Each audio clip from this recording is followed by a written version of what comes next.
നൈജീരിയയിൽ വൈദികന് വെടിയേറ്റു.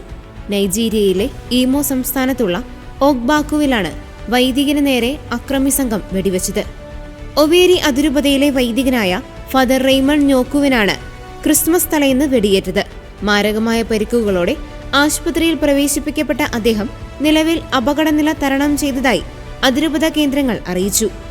ഓഗ്ബാക്കുവിലുള്ള വിശുദ്ധ കെവിന്റെ നാമധേയത്തിലുള്ള ഇടവകയിലെ അസിസ്റ്റന്റ് വികാരിയാണ് ഫാദർ റെയ്മണ്ട് ന്യോക്കു.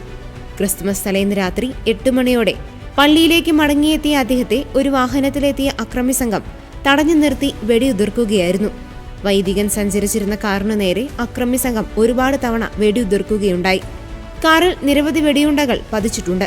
ആക്രമണത്തിന് തൊട്ടു പിന്നാലെ ഇടവകാംഗങ്ങൾ ചേർന്ന് അദ്ദേഹത്തെ അടുത്തുള്ള ആശുപത്രിയിൽ എത്തിക്കുകയായിരുന്നുവെന്ന് ഒവേറി ആർച്ച് ബിഷപ്പ് അറിയിച്ചു.